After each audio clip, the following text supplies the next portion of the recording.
नमस्कार दोस्तों। स्वागत है आज की नई क्लास में, जिसमें मैं पाठ योजना के अंतर्गत जो श्रव्य दृश्य सामग्रियां हैं उसमें मैं मॉडल्स क्या होते हैं उसके बारे में चर्चा करूंगी। यानी लेसन प्लान में ऑडियो विजुअल एड्स में हम मॉडल पे बारे में चर्चा करेंगे। ये मेरा इस पाठ योजना श्रव्य दृश्य सामग्री के अंतर्गत मेरा दूसरा लेक्चर है, पार्ट 2 है। पार्ट 1 में हमने चार्ट क्या था उसे समझा था, और पार्ट 2 में मॉडल्स क्या होते हैं, इन प्रतिमान या मॉडल्स के क्या प्रकार होते हैं, क्या आवश्यकताएं होती हैं, क्या सावधानियां रखनी पड़ती हैं, ये सारी चीज़ों के बारे में आज के इस वीडियो में मैं आपके साथ चर्चा करूंगी। मैं डॉक्टर रानी वैद्य इस चर्चा को शुरू करती हूँ। मॉडल प्रतिमान।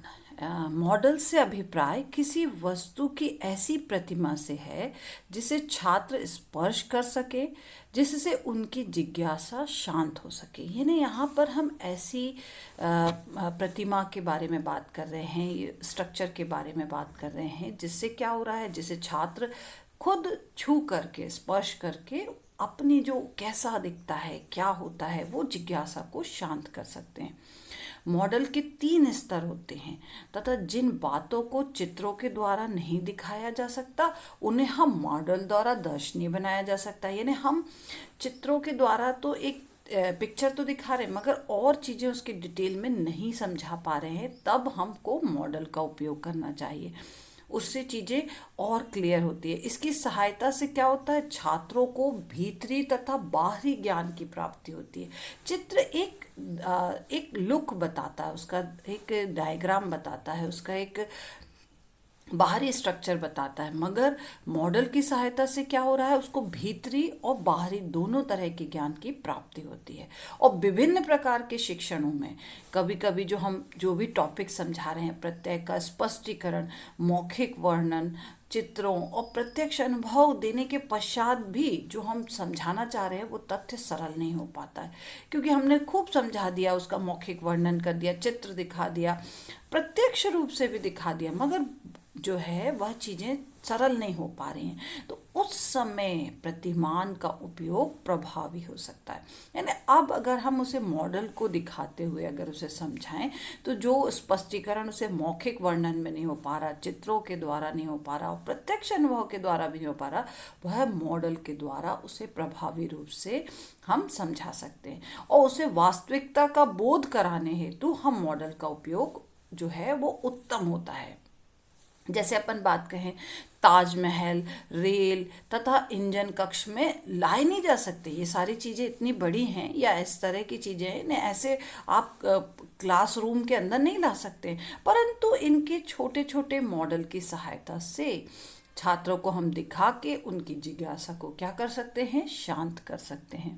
ताजमहल को हम उसका नमूना हम क्लासरूम में दिखा करके उसे समझा सकते हैं, रेल का, इंजन का, किसी भी ज्वालामुखी का।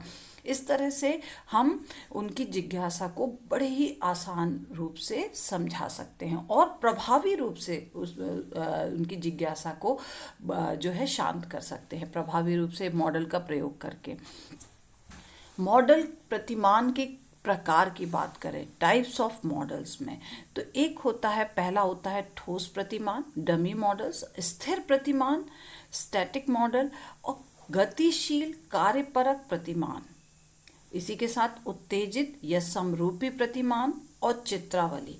इस तरह से 5 प्रकार होते हैं मॉडल प्रतिमान के। सबसे पहले हम बात करते हैं डमी मॉडल की, ठोस प्रतिमान। आपके सामने एक चित्र दिखाई दे रहा है, आप ध्यान से देखिए। जैसे कि हम एक डमी उस सामने रखी है, अगर हम कार की स्पीड या कार की सेफ्टी मेजरमेंट को चेक कर रहे हैं, तो हम डमी रख करके इस तरह से सेफ्टी मेजरमेंट को चेक कर सकते हैं।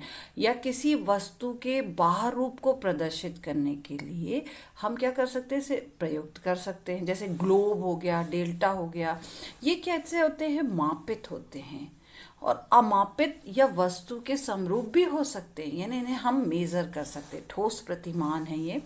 तो इस तरह के प्रतिमानों को या मॉडल्स को ठोस प्रतिमान कहते हैं। इसके बाद बात करूंगी स्थिर प्रतिमान, स्टैटिक प्रतिमान या मॉडल्स क्या होते हैं? तो यह किसी भी वस्तु की आंतरिक संरचना को प्रदर्शित करने के लिए प्रयुक्त होते हैं। हम उसके अंदर क्या छुपा है और अंदर क्या क्या छुपा, आपके सामने एक चित्र प्रदर्शित हो रहा है। ये पारदर्शी खंड के रूप के बहुआयामी कट पर भी आधारित होते हैं। यानी हम ट्रांसपेरेंट जो वॉल है या इसके आसपास क्या है, यहाँ पर हम सेक्शनल व्यू टाइप्स देख सकते हैं कि बहुआयामी कट यानी उसके अलग अलग आंतरिक रूप में क्या क्या छुपा है। इस तरह से स्टैटिक प्रतिमान द्वारा हम गहराई से उस चीज़ों का अध्ययन कर पाते हैं। फिर बात करते हैं गतिशील कार्यपरक प्रतिमान, डायनेमिक वर्किंग मॉडल्स। यहाँ पे बात आती है, ये चित्र द्वारा आपको दिख रहा है कि यह भी कहते स्थिर चित्र है, बट अगर इसे वर्किंग फॉर्म में देखें तो जैसे जैसे वो गाड़ी आगे जाती जाएगी और चीज़ें गिरती जाएंगी, तो इस तरह से किसी चीज का क्या प्रभाव पड़ रहा है इसे दिखाने के लिए हम गतिशील कार्यपरक प्रतिमानों का उपयोग कर सकते हैं। इससे क्या हो रहा है कि किसी भी प्रक्रिया या सिद्धांत का स्पष्टीकरण के लिए इसका प्रयोग कर रहे हैं। यानी हम कोई सिद्धांत समझाना है, जैसे ये सामने एक प्रक्रिया हो रही है, उसका क्या प्रभाव पड़ रहा है, इसके लिए हम इसका उपयोग कर रहे हैं। और इसके द्वारा हम क्या कर रहे हैं, जो हमारे गतिशील पदार्थ है या वस्तु है उसका निरीक्षण करके उसकी स्थिति या कार्यरत स्थिति दोनों का निरीक्षण कर रहे हैं कि वो स्थिर अवस्था में कैसा है और वर्किंग फॉर्म में कैसा है। तो ये इस तरह से हम क्या कर रहे हैं, अपने हाथ या बटन द्वारा इसको संचालित करके इसे एक वर्किंग फॉर्म में दिखा रहे हैं, जिससे बच्चों को उसकी कार्य प्रणाली कैसी है उसे समझने का आसानी से मौका मिलता है ना। तो ये हुए कार्यपरक। इसके बाद उत्तेजित या समरूपी प्रतिमान। अब इन तरह के जो प्रतिमान होते हैं जो बहुत ही वृहद आकार के या अत्यंत विशाल होते हैं, गतिशील स्थिति को प्रदर्शित करने के लिए इसे प्रयुक्त किया जाता है। बहुत ही अधिक विशाल होने के कारण इस तरह के प्रतिमानों को हम उसकी गतिशील स्थिति को प्रदर्शित करने के लिए इसे हम प्रयुक्त करते हैं। फिर बात आते हैं चित्रावली, डायरोमा। यहाँ पे बात आती है, आपके सामने देखिए एक चित्र दिखाई दे रहा है, उसमें हम बात करते हैं कि त्रिआयामी दृश्य यानी 3 डायमेंशंस जो हो जाते हैं, सेंस जो होते हैं, जैसे जिन्हें हम वस्तुएं, चित्रों या प्रकाश व ध्वनि के प्रभाव द्वारा प्रदर्शित किया जाता है। और इस तरह से हम क्या कर रहे हैं, ये विज्ञान की घटनाओं तथा दूर स्थित या दुर्लभ स्थितियों को प्रदर्शित करने के लिए प्रभावी साधन है। ये देखिए आपके सामने एक चित्र दिखाई दे रहा है मिलिट्री एरिया का। तो दुर्लभ चीज़ों को प्रदर्शित करने के लिए या दुर्लभ चीज़ों को समझाने के लिए हम इसका उपयोग कर सकते हैं। उदाहरण के लिए जैसे अगर हम संग्रहालय की बात करें यानी म्यूजियम की बात करें, कोई स्टील इंडस्ट्री की बात करें, या कोयले की खानों के भीतर क्या हो रहा है, कहीं के भी पर्यावरण यानी चांद के पर्यावरण, या ये मिलिट्री एरिया में किस तरह से चीज़ें हो रही हैं, घटित हो रही हैं, इस तरह से हम एक चित्रावली प्रस्तुत कर सकते हैं। तो ये हुआ हमारा डायरोमा, जिसके ये हुए हमारे मॉडल्स के प्रकार के बाद हम बात करेंगे कि मॉडल्स की क्या आवश्यकता है, नीड्स ऑफ मॉडल्स।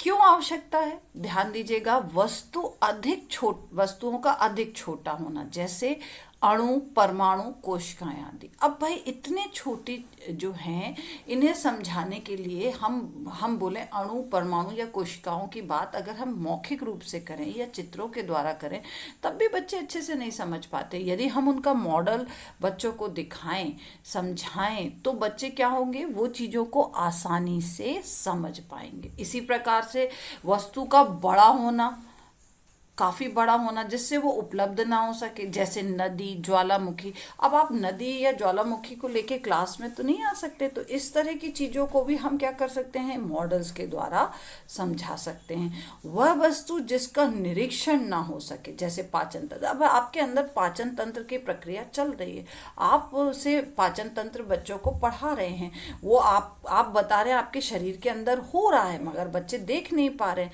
ऐसी स्थिति में क्या कर सकते हैं कि पाचन तंत्र का अगर हम मॉडल लेकर के बच्चों को पढ़ाएं, तो क्या होगा, उससे वो आसानी से समझ पाएंगे कि पाचन तंत्र क्या है, वह किस प्रकार से उसकी कार्यप्रणाली क्या है, वह किस प्रकार से उसमें भोजन का पाचन होता है। किसी अमूर्त प्रत्यय को मूर्त रूप देना। अमूर्त मतलब हो जाता है यहाँ पे आ जाता है कि जो चीज़ें दिखाई नहीं दे रही हैं उसे मूर्त रूप देने में मॉडल्स जो है हमारी मदद करते हैं। तो ये हो गई मॉडल्स की आवश्यकताएं, नीड्स ऑफ मॉडल्स। अब हम बात करते हैं कि एडवांटेज ऑफ मॉडल्स, मॉडल्स के क्या लाभ हैं। प्रतिमानों द्वारा हम क्या कर सकते हैं, जो भी हमने मॉडल्स दिए हैं विद्यार्थी करके सीखते हैं, यानी वह स्वयं कर रहे हैं, जिससे क्या हो रहा है, उनका जो अधिगम है वो अधिक स्थायी होता है। आप मॉडल को छू पा रहे हैं, देख पा रहे हैं उसकी मैकेनिज्म को, तो आपका जो लर्निंग हो रही है, आपका जो अधिगम हो रहा है वो कैसा हो रहा है, परमानेंट हो रहा है, स्थायी हो रहा है। तथा विद्यार्थी स्वयं सीखने की दिशा में भी प्रेरित हो रहे हैं कि उन्हें अब वह स्वयं इस दिशा की ओर प्रेरित हो रहे हैं कि करना कैसे है, करके सीख रहे हैं ना वो। और प्रतिमानों द्वारा जो है शिक्षण मूर्त से अमूर्त की ओर चलता है। अब हम जो दिखाते हुए जो नहीं दिख रहा है या छुपा हुआ है वहां उसकी ओर लेके चलते हैं। तो शिक्षण कैसा हो रहा है, मूर्त से अमूर्त की ओर चल रहा है, जिससे कठिन सिद्धांत या प्रत्ययों को समझाना सरल हो जाता है। आप पहले उन्हें चीज़ों को मूर्त रूप में दिखाते हुए फिर अब हम उन्हें जो है अमूर्त बातें बताएंगे तो अब उन्हें आसानी से समझ में आएंगी। तो इस तरह से कठिन सिद्धांत या प्रत्यय जो है, कॉन्सेप्ट को हम आसानी से उन्हें समझा सकते हैं। और इसमें विद्यार्थियों की जो है दृश्य श्रव्य दोनों इंद्रियां सक्रिय होती हैं। भाई बच्चे देख भी रहे हैं, सुन भी रहे हैं, तथा विद्यार्थी को वास्तविक अनुभव प्रदान कर उनकी जिज्ञासा को शांत करता है। यानी अब वह कई उनके मल्टीपल सेंस ऑर्गन्स वर्किंग करते हैं, मॉडल से अब दिखाते हैं, तो विद्यार्थी को जो अनुभव होता है वो ज़्यादा स्थायी होता है, वास्तविक होता है, जिससे उसकी जिज्ञासा क्या होती है, शांत होती है। यानी वो चीज़ों को ज़्यादा अच्छे ढंग से देख सुन समझ पाता है। ये हुए मॉडल्स के लाभ। अब हम बात करते हैं यूजेस ऑफ मॉडल। मॉडल का उपयोग कब करना चाहिए। जब हम पाठ योजना के अंतर्गत जब हम बात कर रहे हैं तो मॉडल को कक्षा में ले जाया जा सकता है या प्रयोगशाला में रखा जा सकता जाए। तो हम उपयोग करने की बात कर रहे हैं, जैसे हम प्रैक्टिस टीचिंग की बात कहें या लेसन प्लान पढ़ा रहे हैं, तब हम मॉडल्स को कक्षा में ले जा सकते हैं या प्रयोगशाला में बने बनाए मॉडल्स को रख सकते हैं। मॉडल्स को छात्रों से तब तक दूर रखा जाए जब तक उनकी आवश्यकता ना हो। बात आती है कि जब पाठ योजना के अंतर्गत हमें दृश्य श्रव्य सामग्री के अंतर्गत हम मॉडल्स को यूज कर रहे हैं, तो आपको जब उसकी उपयोगिता हो तभी उसे प्रदर्शित करना है, अन्यथा बच्चों का पूरा ध्यान उस मॉडल्स के ऊपर चला जाएगा, वह आपकी बात नहीं सुनेंगे समझेंगे। तो आपको जब उसकी आवश्यकता हो तब उसे सामने प्रदर्शित करना, अन्यथा उसे दूर रखना है। मॉडल के प्रयोग के समय शिक्षक को क्या करना चाहिए, प्रश्नोत्तर विधि तथा सामूहिक परिचर्चा विधि का प्रयोग करना चाहिए। क्योंकि अब बच्चे क्या हो रहे हैं, वो मॉडल्स को देख करके वो जो आंतरिक संरचना है वह समझ पा रहे हैं, बाहरी और आंतरिक संरचना। तो आप उनसे प्रश्नोत्तर कर सकते हैं, आपको क्या दिखाई दे रहा है वह उत्तर दे सकते हैं, और सामूहिक रूप से परिचर्चा कीजिए कि सभी को दिखाई दे रहा है, सभी लोग उस परिचर्चा का हिस्सा बने, जिससे वो उनकी जिज्ञासा ज़्यादा से ज़्यादा शांत हो सके। विद्यार्थियों द्वारा मॉडल को स्पष्ट करने से अधिगम में स्थायी वृद्धि होती है। यानी हमने इस तरह से जब मॉडल के द्वारा पढ़ाते हैं तो उनका जो लर्निंग है वो हमेशा के लिए हो जाता है, परमानेंट हो जाता है, और वृद्धि भी होती है। वो जल्दी सीखते हैं, उन्हें जल्दी बातें समझ में आती है। तो मॉडल के साथ शिक्षण सहायक सामग्री का प्रयोग भी किया जा सकता है, और भी जो हम सहायक सामग्रियां हैं उसका भी हम प्रयोग कर सकते हैं। तो इस तरह से मॉडल का उपयोग किया जाता है। आई होप आपको ये वीडियो पसंद आया होगा। धन्यवाद।